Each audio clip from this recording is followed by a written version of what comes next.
Hi students, ഇന്ന് നമ്മൾ പഠിക്കാൻ പോകുന്നത് ചാപ്റ്റർ 9 ടുവേർഡ്സ് ഇക്വാലിറ്റിയുടെ ലാസ്റ്റ് പാർട്ടാണ്. പേജ് നമ്പർ 157 എടുക്കുക. എന്താണ് സബ്സിഡി എന്ന് നോക്കാം. A subsidy is a financial benefit or support provided by the government to individuals or institutions as per criteria. അപ്പോൾ സബ്സിഡി എന്ന് പറയുന്നത് എന്താണ്? ഒരു ഫിനാൻഷ്യൽ സപ്പോർട്ട് ഗവൺമെൻറ് ഓരോ വ്യക്തികൾക്ക് നൽകുകയാണ്. എന്തിൻ്റെ അടിസ്ഥാനത്തിലാണ് ഫിനാൻഷ്യൽ സപ്പോർട്ട് നൽകുന്നത്? വ്യക്തികൾക്കോ സ്ഥാപനങ്ങൾക്കോ ഒരു മാനദണ്ഡങ്ങളനുസരിച്ചാണ് സർക്കാർ സാമ്പത്തിക ആനുകൂല്യം നൽകുന്നത്. അത് സാമ്പത്തിക ആനുകൂല്യമായിട്ടായിരിക്കാം, അല്ലെങ്കിൽ പിന്തുണയായിട്ടായിരിക്കാം. അങ്ങനെ നൽകുന്നതിനാണ് സബ്സിഡി എന്ന് പറയുന്നത്. Subsidy can be direct or indirect. Subsidy എന്ന് പറയുന്നത് നേരിട്ടായിരിക്കും ലഭിക്കുന്നത്, ചിലപ്പോൾ അല്ലാതെയായിരിക്കും. Direct subsidy refers to support provided in cash. അപ്പോൾ രണ്ട് തരത്തിലുള്ള സബ്സിഡിയെ പറ്റി ഇവിടെ സൂചിപ്പിച്ചു. ഏതൊക്കെയാണ്? Direct subsidy, indirect subsidy. അപ്പോൾ ഡയറക്റ്റ് സബ്സിഡി ആണെങ്കിൽ എങ്ങനെയായിരിക്കും? പണമായി നൽകുന്ന പിന്തുണയാണ് നേരിട്ടുള്ള സബ്സിഡി എന്ന് പറയുന്നത്. ഇൻഡയറക്റ്റ് സബ്സിഡിയോ? Indirect subsidies include lowering of tax rates and charging a lowering rate of interest on loans. നേരിട്ടുള്ള പിന്തുണയാണ് എന്ത്? പണത്തെ സൂചിപ്പിച്ചത്, പണമായിട്ട് ബന്ധപ്പെട്ടാന്ന് മനസ്സിലായി. ഇനി നേരിട്ടല്ലാത്തതോ? നികുതി നിരക്ക് കുറയ്ക്കുക, വായ്പകൾക്ക് കുറഞ്ഞ പലിശ ഈടാക്കുക. ഇതൊക്കെയാണ് പരോക്ഷ സബ്സിഡി അഥവാ ഇൻഡയറക്റ്റ് സബ്സിഡി എന്ന് പറയുന്നത്. അടുത്ത ഭാഗം നോക്കുക. Several schemes and programmes are being implemented by the central and state governments and the local self governments for poverty alleviation and to reduce social inequality. അപ്പോൾ പോവർട്ടി അലിവിയേഷൻ, അതായത് ഈ തദ്ദേശ സ്വയംഭരണ സ്ഥാപനങ്ങൾ, കേന്ദ്ര സർക്കാർ, സംസ്ഥാന സർക്കാർ, ഇവരൊക്കെ സാമൂഹിക അസമത്വം കുറയ്ക്കുന്നതിന് വേണ്ടി നിരവധി പ്രോഗ്രാംസ്, സ്കീംസ് മുന്നോട്ട് വെച്ചിട്ടുണ്ട്. അതിൽ കുറച്ച് താഴെ കൊടുത്തിട്ടുണ്ട്. അതേതൊക്കെയാണെന്ന് നമുക്ക് നോക്കാം. ഒന്നാമത്തത് Mahatma Gandhi national rural employment guarantee scheme. എന്താണത്? നമുക്ക് എല്ലാവർക്കും അറിയാം. മഹാത്മാഗാന്ധി ദേശീയ ഗ്രാമീണ തൊഴിലുറപ്പ് പദ്ധതിയാണ് ഉദ്ദേശിച്ചത്. എന്താ പ്രത്യേകത എന്ന് നോക്കിക്കേ. The scheme ensures unskilled physical employment for not less than 100 days in a financial year to any family residing in rural areas. എന്താണ് ഉദ്ദേശിക്കുന്നത്? ഗ്രാമീണ മേഖലയിൽ അധിവസിക്കുന്ന ഏതൊരു കുടുംബത്തിനും, അതായത് ഗ്രാമത്തിൽ താമസിക്കുന്ന ഏത് കുടുംബത്തിനും ഒരു വർഷത്തിൽ 100 ദിവസത്തിൽ കുറയാത്ത ജോലി നൽകുക എന്നുള്ളതാണ്. മനസ്സിലായോ? 100 ദിവസത്തിൽ മാക്സിമം 100 ദിവസം എത്തിക്കാൻ അവർ നോക്കും. അപ്പോൾ ഓരോ കുടുംബത്തിലെ ഓരോ വ്യക്തികൾക്കും 100 ദിവസത്തിൽ കുറയാത്ത ജോലി നൽകുക എന്നതാണ്. മറ്റെന്താണ് പ്രത്യേകത? It's beneficiaries R individuals above 18 years old. അതായത് 18 വയസ്സിന് മുകളിലെ വ്യക്തികൾക്കാണ് ഈ ഒരു ആനുകൂല്യം ലഭിക്കുന്നത്. എന്തിൻ്റെ? ദേശീയ ഗ്രാമീണ തൊഴിലുറപ്പ് പദ്ധതിയിൽ അംഗമാകാൻ സാധിക്കുകയുള്ളൂ. It's a poverty alleviation scheme designed and implemented by the central and state government. കേന്ദ്ര സർക്കാരും സംസ്ഥാന സർക്കാരുകളും ആവിഷ്കരിച്ച് നടപ്പിലാക്കുന്ന ഒരു ദാരിദ്ര്യ നിർമ്മാർജ്ജന പദ്ധതിയാണ് ഏത്? ഈ Mahatma Gandhi national rural employment guarantee scheme. അപ്പോൾ ഇതിൻ്റെ ഫുൾ ഫോം ഒന്ന് പഠിച്ചു വെക്കുക. അപ്പോൾ പോവർട്ടി അലീവിയേഷൻ പ്രോഗ്രാമുമായിട്ട് ബന്ധപ്പെട്ട് ഒന്നാമത്തതാണ് ഏത്? Mahatma Gandhi national rural employment guarantee scheme. രണ്ടാമത്തത് നോക്കുക, ലൈഫ് മിഷൻ. നമ്മൾ കേട്ടിട്ടുണ്ട്. ലൈഫ് മിഷൻ എന്തുമായിട്ട് ബന്ധപ്പെട്ടതാണ്? ഭവന നിർമ്മാണം, വീട് നിർമ്മാണവുമായിട്ട് ബന്ധപ്പെട്ടതാണ്. The objective of the complete housing scheme life is to provide a safe and decent housing system in Kerala for all the landless, homeless people with homes that have not been fully constructed and those whose existing house is not fit to live in. എന്താണ് ലക്ഷ്യം? The object of the completing housing scheme is to provide a safe and decent housing system in Kerala. അതായത് കേരളത്തിലെ എല്ലാ ഭൂരഹിതർ, ആരാണ് ഭൂരഹിതർ? ഭൂമിയില്ലാത്ത ആളുകൾ. That ഭവനരഹിതർക്കും വീടില്ലാത്തവർക്കും ഭവനം പൂർത്തിയാക്കാത്തവർക്ക്, അതായത് പകുതി വെച്ച് വീടിൻ്റെ പണി നിന്ന് പോയവരുണ്ടല്ലോ, അവർക്ക് നിലവിലുള്ള പാർപ്പിടത്തിൽ നമുക്ക് താമസിക്കാൻ പറ്റാത്ത വിധത്തിലുള്ളതാണെങ്കിൽ അങ്ങനെയുള്ളവർക്ക് സുരക്ഷിതവും മാന്യവുമായിട്ടുള്ള പാർപ്പിട സംവിധാനം ഒരുക്കി നൽകുക എന്നതാണ് ഈ സമ്പൂർണ്ണ പാർപ്പിട പദ്ധതി അഥവാ ലൈഫിൻ്റെ ലക്ഷ്യം. This is a scheme designed and implemented by ആരൊക്കെയാണ്? Central and state government. അപ്പോൾ കേന്ദ്ര ഗവൺമെൻറ്റിൻ്റെയും കേരള ഗവൺമെൻറ്റിൻ്റെയും കൂടിയുള്ളൊരു പദ്ധതിയാണ് ഇത്. നെക്സ്റ്റ് നോക്കുക, തീരമൈത്രി. ആ പേരിൽ തന്നെയുണ്ട് തീരപ്രദേശവുമായിട്ട് ബന്ധപ്പെട്ടാണ് ഓർക്കുക. The government of Kerala is implementing Theeramaithri, the small business enterprises development plan to bring women from the families of the fisher folk into the mainstream of society by making them entrepreneurs. എന്താണ്? മത്സ്യത്തൊഴിലാളി സമൂഹത്തിലെ കുടുംബങ്ങളിലെ വനിതകൾക്ക് വേണ്ടിയാണ് ഈ തീരമൈത്രി നടപ്പിലാക്കിയിരിക്കുന്നത്. എന്തിനാണ്? Through this project implemented through Kerala, it is envisaged to ensure the socio-economic empowerment of fisher women. അതാണ് നോക്കിക്കേ, ഈ പദ്ധതിയിലൂടെ മത്സ്യത്തൊഴിലാളി വനിതകൾക്ക് അവർ സാമൂഹികമായും സാമ്പത്തികമായും അവരുടെ ശാക്തീകരണം ഉറപ്പുവരുത്തുന്നതിന് വേണ്ടിയാണ് തീരമൈത്രി പ്രൊജക്റ്റിൻ്റെ ലക്ഷ്യം. അടുത്തതാണ് Kaivalya.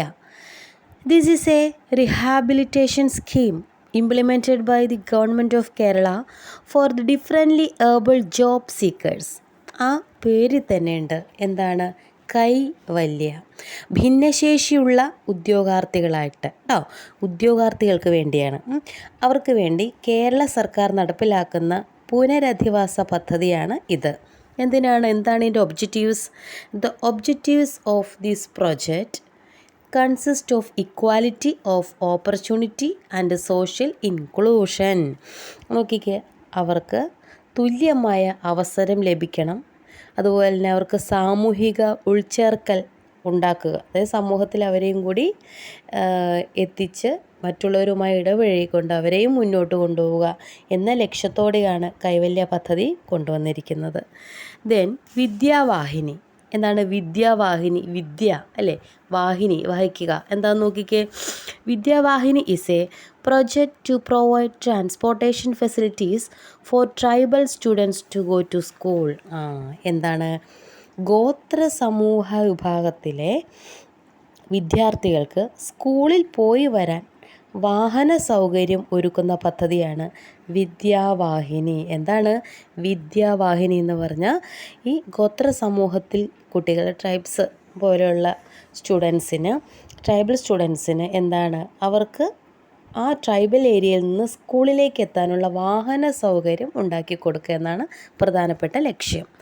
This scheme is implemented to ensure transportation facility for students who belong to the tribal communities and to prevent dropouts. ഗോത്രവിഭാഗത്തിലെ കുട്ടികൾക്ക് നമുക്കറിയാം, അവർക്ക് കൂടുതൽ യാത്രാ സൗകര്യം കൊടുക്കുകയാണെങ്കിൽ അവർക്ക് ആ ഉൾപ്രദേശങ്ങളിൽ നിന്ന് സ്കൂളിലേക്ക് എത്താൻ സൗകര്യമുണ്ട് അല്ലേ. അപ്പോൾ അവർക്ക് പുറത്തേക്ക് വരാനുള്ള ബുദ്ധിമുട്ട് കൂടി ഒഴിവാക്കാം. അങ്ങനെയാണെങ്കിൽ സ്കൂളുകളിൽ കൊഴിഞ്ഞുപോക്കും ഒഴിവാക്കാം. കാരണം അവർക്ക് യാത്ര ചെയ്ത് വരാൻ സൗകര്യമില്ലാത്തത് കൊണ്ടായിരിക്കും അവർ സ്കൂളിൽ വരാത്തതെങ്കിലോ. അങ്ങനെ അവർക്ക് പഠനം എളുപ്പമാക്കുന്നതിന് വേണ്ടി ഗവൺമെൻറ് പല സഹായങ്ങളും ചെയ്യുന്നുണ്ട്. കുട്ടിയുടെ യാത്രാ സൗകര്യം ഉറപ്പുവരുത്തിക്കൊണ്ട് ഈ കൊഴിഞ്ഞുപോക്ക് തടയുക എന്ന ലക്ഷ്യത്തോടു കൂടിയാണ് ഈ പദ്ധതി, വിദ്യാവാഹിനി എന്ന പദ്ധതി മുന്നോട്ട് കൊണ്ടുവന്നത്. അപ്പോൾ നമ്മൾ പ്രധാനമായിട്ടും പറഞ്ഞത് പോവർട്ടി അലിവിയേഷൻ പ്രോഗ്രാംസ് ആണ്. അതിൽ ഒന്നാമത്തത് Mahatma Gandhi national rural employments guarantee സ്കീമാണ്. അപ്പോൾ അൺസ്കിൽഡ് ഫിസിക്കൽ എംപ്ലോയ്മെൻ്റ് ആണെന്ന് മനസ്സിലായി. പിന്നെ 100 ദിവസത്തിൽ കുറയാത്ത ജോലി 1 വർഷത്തിൽ എല്ലാവർക്കും ലഭിക്കുന്ന കാര്യം മനസ്സിലായി. പിന്നെ 18 വയസ്സിന് മുകളിലുള്ള ആളുകൾക്കാണ് ഇതിൻ്റെ ഒരു പാർട്ടിസിപ്പൻ്റ് ആവാൻ സാധിക്കുക എന്ന് മനസ്സിലായി. ഇതൊരു പോവർട്ടി അലിവിയേഷൻ പ്രോഗ്രാമാണ്, ഓർക്കുക. നെക്സ്റ്റ് ലൈഫ് മിഷനാണ്, കംപ്ലീറ്റ് ഹൗസിംഗ് സ്കീമാണെന്ന് മനസ്സിലായി. പിന്നെ നമുക്ക് സുരക്ഷിതത്വമുള്ള ഒരു വീട്, അല്ലേ, നമുക്ക് താമസിക്കാൻ സുരക്ഷിതമായിട്ടൊരു വീട്, അത് ഭൂമിയില്ലാത്തവർക്കും വീടില്ലാത്തവർക്ക്, അതുപോലെ തന്നെ വീടുണ്ടായിട്ടും പണി തീരാത്തവർക്ക്, അതുപോലെ തന്നെ താമസയോഗ്യമല്ലാത്ത വീടുണ്ടെങ്കിൽ അങ്ങനെയുള്ളവർക്കൊക്കെ ഈ ലൈഫിൻ്റെ സഹായം ലഭിക്കും. അടുത്തത് തീരമൈത്രിയാണ്. തീരമൈത്രി എന്ന് പറയുന്നത് പ്രധാനമായിട്ടും ഫിഷർ വുമൻ്റെ എംപവർമെൻറ്റിന് വേണ്ടിയുള്ളതെന്ന് ഓർക്കുക. ദെൻ കൈവല്യം എന്താണ് ഉദ്ദേശിക്കുന്നത്? ഈ ഡിഫറൻ്റ്ലി ഏബിൾഡ് ആയിട്ടുള്ള ആളുകളെ സപ്പോർട്ട് ചെയ്യുന്നതിന് വേണ്ടിയാണ് പറയുക. പിന്നെ വിദ്യാവാഹിനിയാണ്, അത് ട്രൈബൽ സ്റ്റുഡൻസിൻ്റെ ട്രാൻസ്പോർട്ടേഷൻ ഫെസിലിറ്റീസാണെന്ന് ഓർത്താൽ മതി. ചെറിയ ചെറിയ വാക്കുകൾ ഓർത്തിരുന്നത് സുഖമായിട്ട് ഉത്തരം എഴുതാം. നെക്സ്റ്റ് ജനനി ജന്മരക്ഷ. ആരാണ് ജനനി? അമ്മയാണ്, അല്ലേ? നോക്കിക്കേ, a scheme implemented by the government of Kerala to provide nutrition to pregnant women and mothers who belong to tribal groups.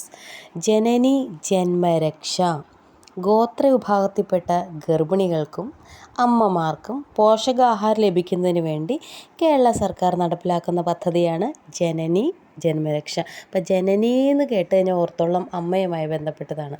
അപ്പോൾ ഈ അമ്മമാർക്ക് അല്ലെങ്കിൽ ഗർഭിണികൾക്ക് പോഷകാഹാരം, ന്യൂട്രീഷൻ എത്തിക്കുക എന്നതാണ് ഇതിൻ്റെ ലക്ഷ്യം. അടുത്തത് പ്രതിഭാ തീരം. സാധാരണ കുട്ടികളെയല്ലേ നമ്മൾ പ്രതിഭ എന്ന് പറയാറ്, അല്ലേ? വലിയ ആളുകളെയും പറയാറുണ്ട്, എന്നാൽ പോലും പ്രതിഭ. തീരം എന്ന് പറഞ്ഞാൽ തീരപ്രദേശം ഓർക്കുക. A scheme implemented by the government of Kerala for the educational advancement of children hailing from the coastal region. നോക്കിക്കേ, തീരപ്രദേശത്തുള്ള കുട്ടികളുടെ വിദ്യാഭ്യാസ പുരോഗതിക്കായി കേരള സർക്കാർ നടപ്പിലാക്കുന്ന പദ്ധതിയാണ് പ്രതിഭാ തീരം. അപ്പോൾ തീരപ്രദേശത്ത് പ്രതിഭകളായിട്ടുള്ള കുട്ടികൾക്ക് വേണ്ടി നൽകുന്ന അവർക്ക് നടപ്പിലാക്കുന്ന ഒരു പദ്ധതിയാണെന്ന് മാത്രം ഓർക്കുക. ദെൻ ഗോത്ര ബന്ധു. ഗോത്രം എന്താണ്? ഗോത്രവർഗക്കാർ, ട്രൈബൽസിനെ ഓർക്കുക.